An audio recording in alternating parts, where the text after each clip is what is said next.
여러분, 등산 가실 때 어떤 옷을 착용하고 가시나요? 혹시 죽음의 섬유라는 말을 들어보신 적이 있으신가요? 이번 영상에서 다룰 주제는 우리가 일상적으로 입는 면 소재입니다. 등산 중에 면 소재 의류와 양말이 우리의 목숨까지 위협할 수 있다는 사실 믿기 어려우시죠? 그런데 정말 그렇습니다. 평소에는 편안하고 쾌적하게 착용할 수 있는 면이 왜 죽음의 섬유로 불리는지 지금부터 그 숨겨진 비밀을 낱낱이 파헤쳐 보겠습니다. 지금 바로 시작합니다.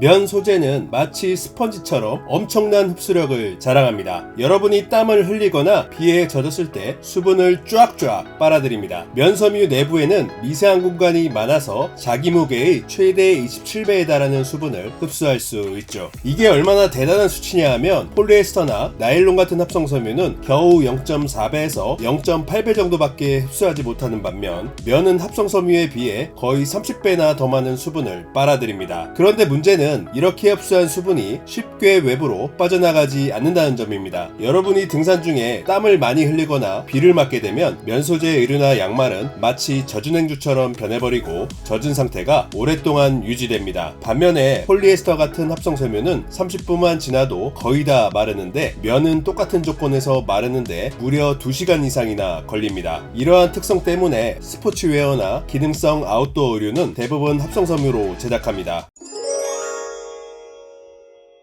혹시 등산은 곧 생존 게임이라는 말을 들어보셨나요? 진짜로 그렇습니다. 체온이 너무 높아지거나 낮아지면 목숨이 위태로울 수 있습니다. 등산 중에 땀을 많이 흘리면 어떻게 될까요? 면 소재의 의류는 축축하게 젖게 되어 피부에 계속 닿게 되죠. 이러한 상황이 지속되면 체온이 급격하게 떨어질 수 있습니다. 특히 추운 날씨나 습한 환경에서는 저체온증이 발생할 가능성이 증가하게 되죠. 저체온증, 그게 뭐지? 라고 생각하실 수도 있는데요. 쉽게 말하면 몸이 너무 추워져서 신체 기능이 제대로 작동하지 못하는 상태입니다. 심하면 사망까지 이를 수도 있습니다. 보통 기온이 영상 10도씨 이하일 때 많이 발생하지만 여름철에도 설악산이나 지리산 같은 고지대에서도 종종 저체온증 환자가 발생합니다. 심지어 비가 오는 날에는 저지대에서도 저체온증 환자가 발생할 수 있습니다. 그러니까 여름이라고 절대 방심하면 안 되겠죠. 반대로 더운 날씨에는 어떤 문제가 있을까요? 면 소재 옷이 땀을 흡수한 상태로 몸에 붙어 있으면 통기성이 떨어져서 몸이 뜨끈뜨끈해집니다. 마치 습식 사우나 안에 있는 것처럼 말이죠. 이렇게 되면 신체의 열을 효과적으로 외부로 배출하지 못해서 몸이 과열되기 쉽습니다. 여름철에 면 소재 옷을 입고 등산하다 보면 열사병에 걸릴 위험성도 커지는데요. 체온이 37.5도 이상으로 올라가면 신체 기능에 이상이 생기고 40도를 넘어가면 그야말로 목숨이 위태로울 수 있는 상황에 놓이게 됩니다. 앞서 언급한 것처럼 면 소재는 물을 만나게 되면 그야말로 벌크업을 해버릴 수 있습니다. 면 섬유는 마치 물을 빨아들이는 괴물 같은 존재죠. 등산 중에 이런 상황이 벌어지면 어떻게 될까요? 면은 자신의 무게의 최대 27배나 되는 물을 흡수할 수 있기 때문에 200g짜리 면 티셔츠가 적게 되면 5.4kg짜리 수박 한 통을 메고 등산하게 되는 것과 같습니다. 무게가 증가할수록 더 많은 체력을 소모하게 되고 피로도가 급상승합니다. 결국 힘들어서 퍼질 때까지 걸리는 시간이 확 줄어들죠. 또 한 가지 생각해봐야 될 점은 무거운 옷은 우리의 움직임을 둔하게 만든다는 점입니다. 이건 마치 다리에 모래주머니를 차고 달리기를 하는 것과 비슷합니다. 근육이 더 빨리 피로해지고 등산 중에 균형을 잡기 어려워지면서 안전사고 발생 가능성이 크게 증가합니다.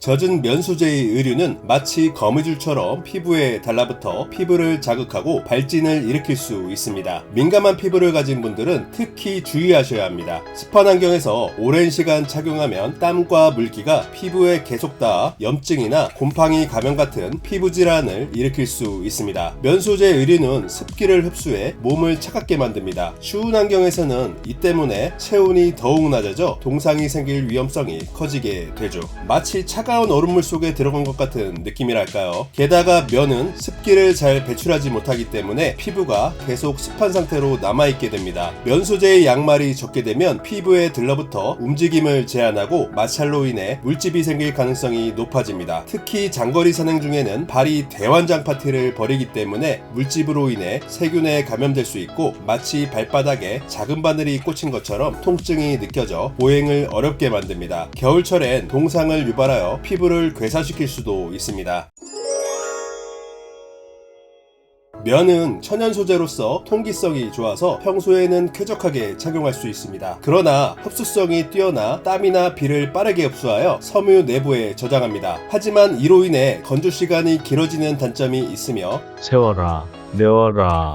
박테리아가 번식하기 좋은 환경을 제공하여 청국장같이 불쾌한 냄새를 유발할 수 있습니다. Oh shit. 이러한 냄새는 정말 골칫덩어리죠. 산행 후에 지하철이나 버스를 타고 귀가할 때 또는 식당에 들어갈 때 여러분은 원치 않는 주목을 받게 될 수도 있습니다. 게다가 면 소재의 의류는 땀과 수분에 반복적으로 적게 되면 섬유 조직이 손상되기 쉽습니다. 이로 인해 의류의 수명이 짧아질 수 있죠. 세탁도 자주 해야 돼서 빨리 마모됩니다. 여러분, 오늘 영상이 유익하셨나요? 등산 시 면 소재 의류가 왜 죽음의 섬유로 불리는지 이제 이해가 되셨을 것입니다. 선선하고 맑은 날 면 소재 의류를 착용하고 짧은 시간 동안 산행을 한다면 크게 문제될 것은 없습니다. 그러나 기온이 높거나 습하거나 비가 내리거나 추운 날씨에 면 소재 의류와 양말을 착용하고 산행을 하게 되면 많은 문제를 야기할 수 있습니다. 따라서 앞으로 등산 시에는 빠르게 건조되고 체온을 유지할 수 있는 기능성 의류를 착용해 보시길 권장드립니다. 저는 그럼 다음에도 더욱 유익한 정보로 찾아뵙겠습니다. 알찬 정보를 놓치지 않도록 구독과 좋아요, 알림 설정 잊지 마시길 바랍니다. 감사합니다.